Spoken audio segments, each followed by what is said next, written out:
Please let's take our seats. Your Excellency, Yoweri Kaguta Museveni, President of the Great Republic of Uganda, Your Excellency, our Chair of the East African Community, Salva Kiir Mayardit, President of South Sudan, Your Excellency, my elder sister Samia Suluhu Hassan, President of the United Republic of Tanzania, Your Excellency, Lieutenant General Gavis Ndirakubosha, the Prime Minister of the Republic of Burundi, Your Excellency Jakaya Kikwete, former President of the United Republic of Tanzania, Your Excellency Baba Olusegun Obasanjo, former President of the Republic of Nigeria, Your Excellency retired General James Kabarebe, Minister for State for Foreign Affairs of the Republic of Rwanda, ambassadors, high commissioners, heads of delegations, distinguished guests, ladies and gentlemen. I am honored to have this opportunity to extend on behalf of the people of Kenya a warm welcome to each and every one of you, and to thank you for making time out of your busy schedules to attend this historic event. We do not take it for granted that you found time to come. On the contrary, your visit honors our nation greatly. It is therefore an immense privilege to host all of you as we assemble in Nairobi to announce Kenya's nomination of the Right Honorable Raila Amolo Odinga as candidate for the position of Chairperson of the Africa Union Commission. Your Excellencies, our meeting today underscores our shared commitment to regional solidarity and integration in East Africa, and our determination to mobilize effective collective action for the benefit of the citizens of our countries and the entire African continent. Our East African region, which is home to more than 500 million people, rightly considers this moment to be its turn to offer leadership on the basis of the principle of inter-regional rotation.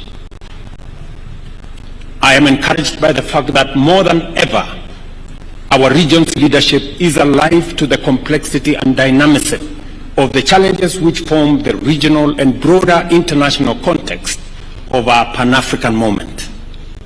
These challenges range from political instability and associated governance issues, conflict and insecurity together with related humanitarian tragedies, cross-border and international crime, including various forms of illegal trafficking in drugs, arms, and persons. Others include climate change, whose effects have trapped many countries in the difficult place between extreme drought on one hand and devastating floods on another. Equally encouraging is our firm shared understanding that this context is incomplete if we do not pay attention to the global implications of an African continent that is undeniably on the rise, powered by an unprecedented demographic dividend and equally incomparable endowment of natural resources, including critical minerals and renewable energy potential, which are vital for a future that is going to be underpinned by sustainable green growth. Our Pan-African moment, ladies and gentlemen, must be defined by the transformation of our collective capacity to solve our various crises and turn our potential into engines of sustainable growth and inclusive prosperity for present and future generations. In other words, the time has come for Africa to radically recalibrate its institutions to effectively facilitate growth and development across a broad range of spheres, thereby enlarging the field of possibilities of our nations and also our peoples.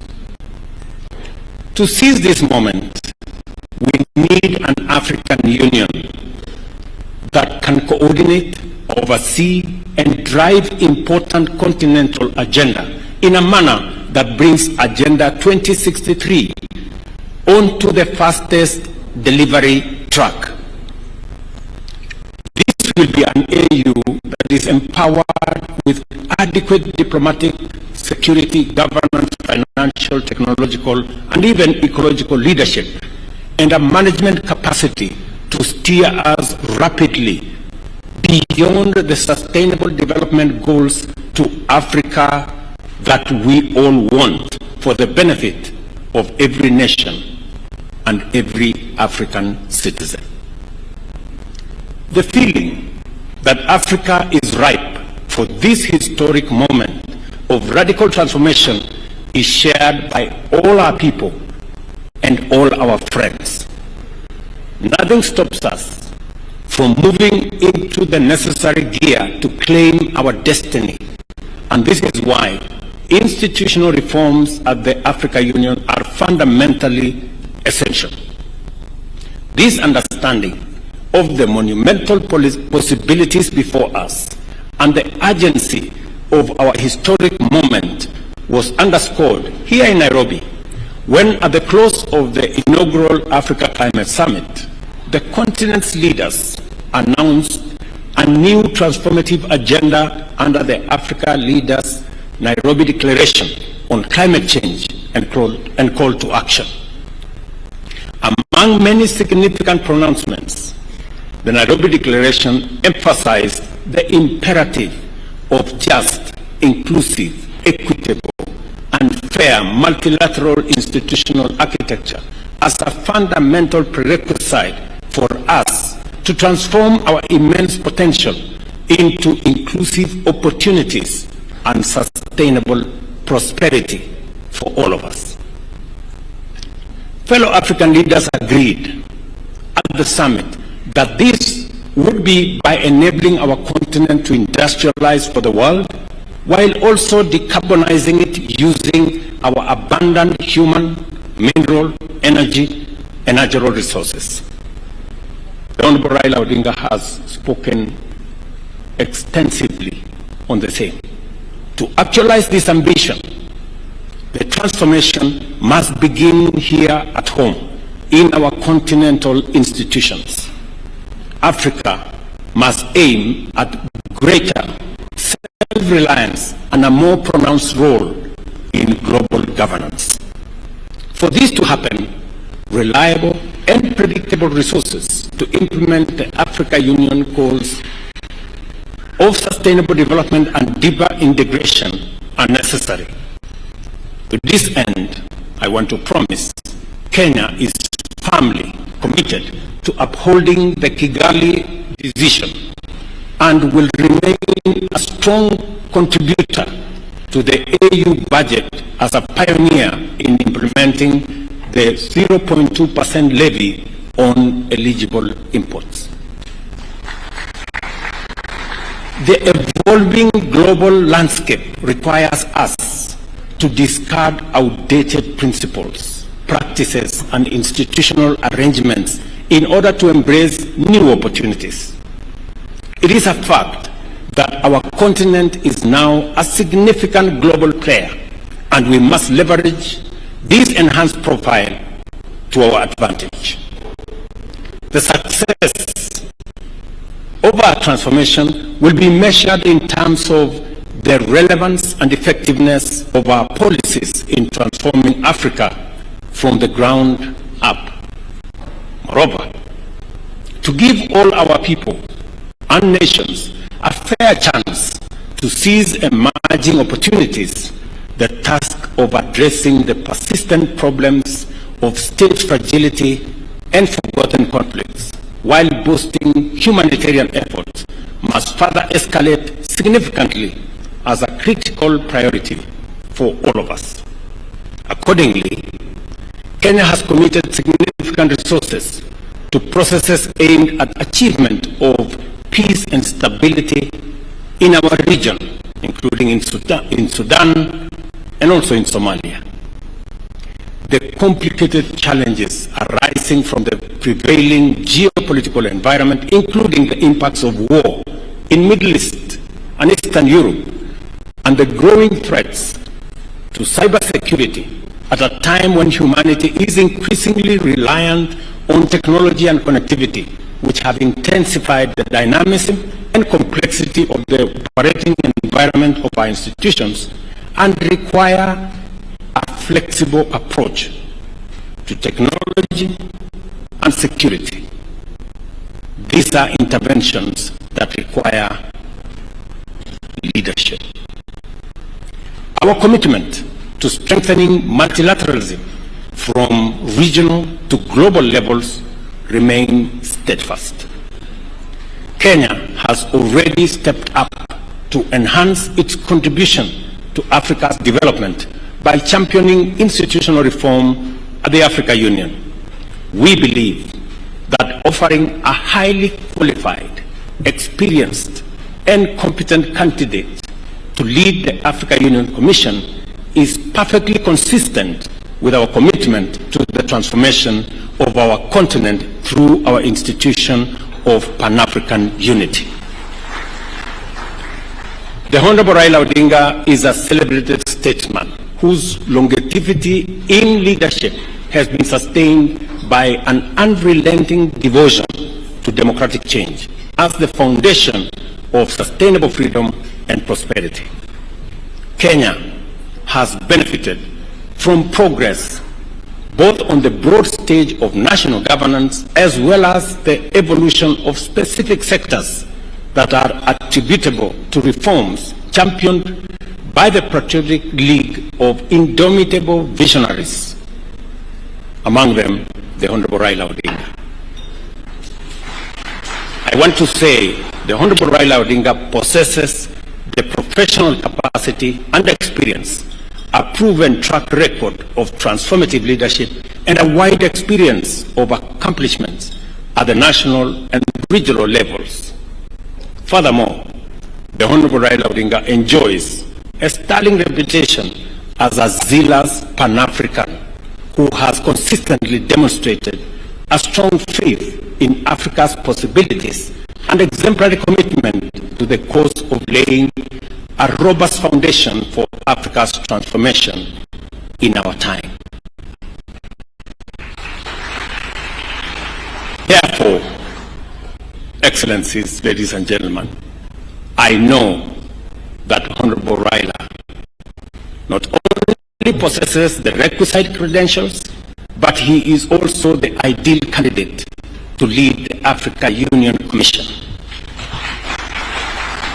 Accordingly, Kenya endorses his candidature unreservedly, and we commit wholeheartedly to support his candidature, his vision, and his leadership. He embodies extensive experience and a deep understanding of both African affairs and global dynamics, which are crucial for leading the African Union further into the center of global affairs and closer to the hearts of the African people. Excellencies, I present to you a visionary Pan-African, a bold and wise leader, a professional and technocrat, as well as a towering statesman and a veteran mobilizer for positive change.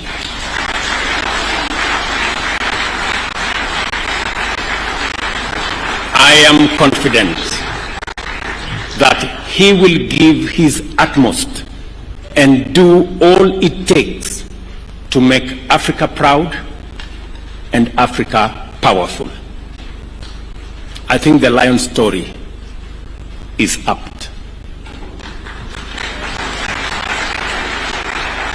To assist in making the case for Honorable Odinga's candidature, I also unveil the Secretariat, which will be led by Kenya's Foreign Affairs Principal Secretary, Horisingwe, and Ambassador Elkanah Odembo. It will also include a diverse membership drawn from 5 regions of the Africa Union. The assignment we are called upon to undertake at the Africa Union Commission is the work of all Africans, for all Africans, and a noble cause to bring our peoples and nations in touch with the promise of the glorious future we all deserve.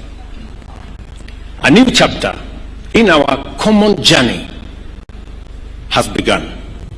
We shall travel on this road to freedom and democracy, stability and security, peace and prosperity with all our people, all our leaders, governments, and with all our partners throughout the world.